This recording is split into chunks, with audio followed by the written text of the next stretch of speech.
What's up, YouTube? Big G here, Penny Pinchers. Haven't did a video in a while. Everything's been going alright, as far as being leased on the Schneider and all that. Yeah, my 2013 Cascadia just started having some DEF problems. I had a clog about 3 weeks ago. Got it unclogged, no problem. And then I had a heat line go bad, and that sensor started doing some other stuff. And long story short, it's time to have the filters baked, which I'm getting ready to go drop off. This is a nightmare job if you haven't had to do it. But I've got the cover on there, on that DEF box, but the filters are out of it. And I've had some other issues. You can see I got a couple of bolts twisted off, so I have to figure out how to drill those out. Or my mechanic, he's got to try to figure out how to get those out. We've put some heat on them and things, but for the bolts that come out, this is the part that gets clogged up, and two of these is where them bolts stripped out. As you can see, it's got some of the white crystal stuff. And then these are your DEF filters. This one side of them where the DEF gets sprayed in, and the other sides are completely black with sud and carbon monoxide, whatever you want to call it. It's got to be cooked off there. Or you can go buy brand new, like $500 a piece or $400 a piece, and have them installed. If you do it at Freightliner, I hear it end up costing you over a couple $1,000, plus they'll have your truck for a couple, 2-3 days. My mechanic come in yesterday and jerked these out, which took him about 2.5 hours.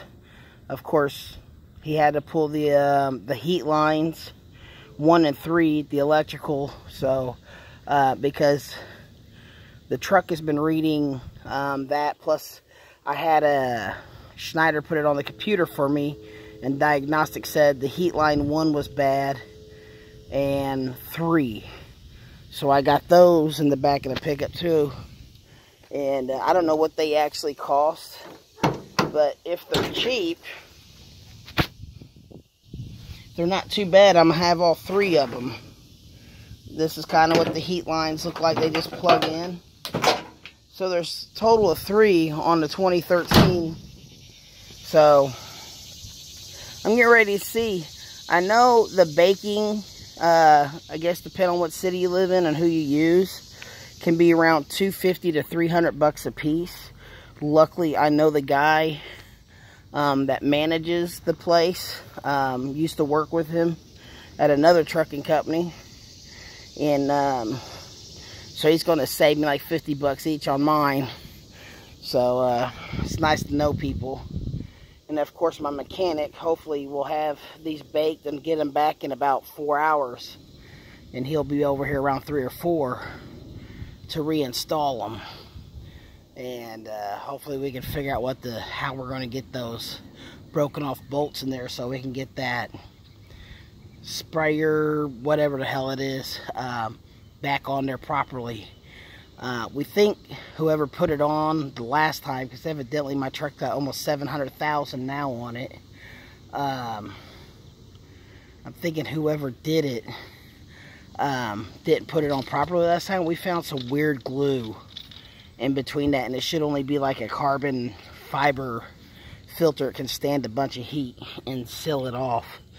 So that's what today's looking like. This will be a part 2 video. But it's Big G, man, trying to get this truck out of this derate mode and get these filters cleaned up and replace these lines.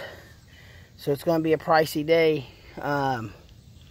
And then hopefully I'll be able to take back off in the morning. So I know I haven't made no videos in a while.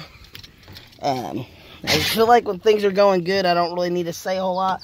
I just like to let people watch my videos that are getting into the owner-operator business or that are in it,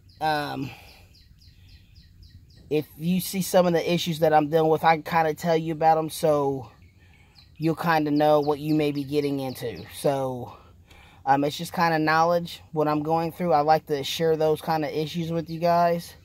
And that way, when it happens to you, kind of know what to expect.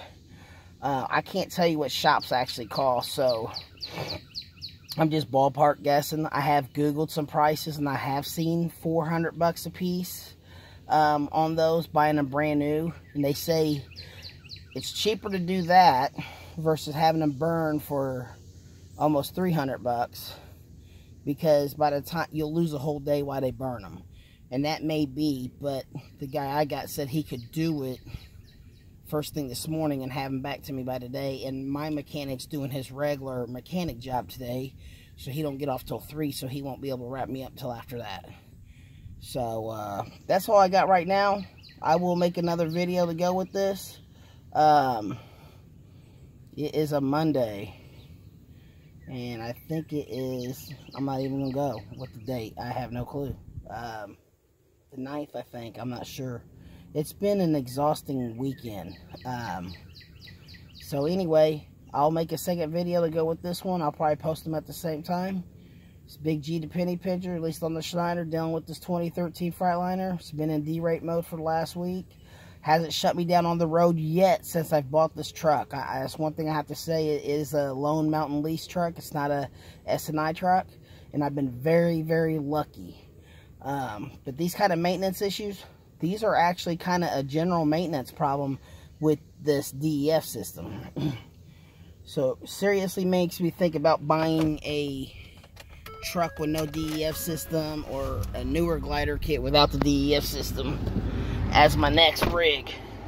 I'm seriously thinking hard, because most of my money so far that I've dumped into this thing has been DEF related, except for a starter and steer tires. So I know my camera's all over the place, but I'm just trying to get ready to get going. You guys have a good one. Big G, I'm out.